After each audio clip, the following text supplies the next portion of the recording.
آرزوئے کو بزور خود شکست، سر زدل بیروں زد بصورت ببست۔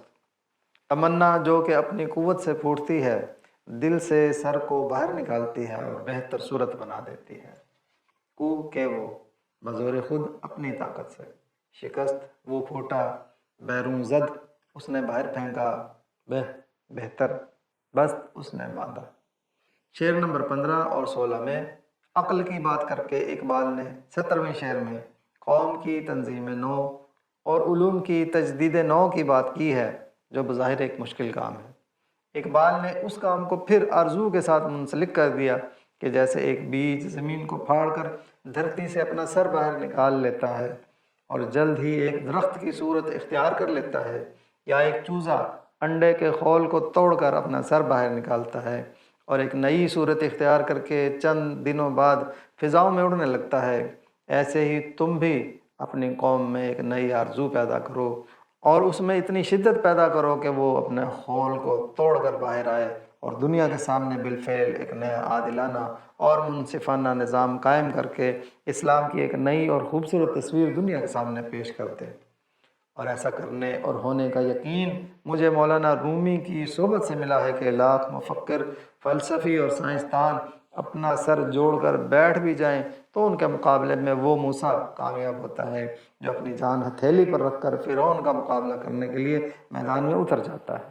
اور آج کے دور میں کوئی بھی مسلمان رہنما ایسا کرے گا تو آج بھی اسے اللہ کی مدد حاصل ہوگی کہ ڈرو مت، اللہ تمہارے ساتھ ہے۔ صحبت پیر روم سے مجھ پہ ہوا یہ راز فاش، صحبت پیر روم سے مجھ پہ ہوا یہ راز فاش، لاکھ حکیم سر بجیب ایک کلیم سر بکف، مثل کلیم ہو اگر مار کا آزما کوئی، مثل کلیم ہو اگر مار کا آزما کوئی، اب بھی درخت طور سے آتی ہے بانگے لا تخف، دست و دندانو دماغ و چشم و گوش، دست و دندانو دماغ و چشم و گوش، فکر و تخیل و شعور و یاد و ہوش، ہاتھ، دانت، مغز، آنکھ اور کان، سوچ، خیال، سوجھ بوجھ، یادداشت اور ہوش و حواس کیا ہیں؟ دست، ہاتھ، دندان، دانت، دماغ، عقل، چشم، آنکھ، گوش، کان، فکر، ذہنی فعالیت، تخیل، تصور، خیال پردازی،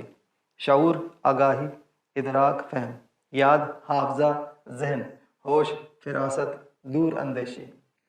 سب سے پہلے تو ایک تاثر جو ذہن میں آتا ہے وہ یقیناً اقبال کے سامنے نہیں رہا ہوگا، اور وہ اس لیے نہیں رہا ہوگا کہ یہ تقسیم کمپیوٹر کی ایجاد کے بعد کھل کر سامنے آئی ہے۔ اور حیرت یہ ہے کہ اقبال نے اس شعر کے پہلے مصرعے میں انسانی جسم کے ہارڈ ویئر اور مصرعہ ثانی میں سافٹ ویئر کی بات کی ہے۔ ہاتھ، دانت، دماغ، آنکھ اور کان ہارڈ ویئر ہیں، جبکہ فکر، تخیل، شعور، یاد اور ہوش سافٹ ویئر ہیں۔ ایک اور حیران کن بات یہ ہے کہ ہاتھ اور دانت کا جب ایک ساتھ ذکر ہو تو اس سے مراد کھانا کھانے، پیٹ بھرنے اور جسمانی قوت سے لی جاتی ہے،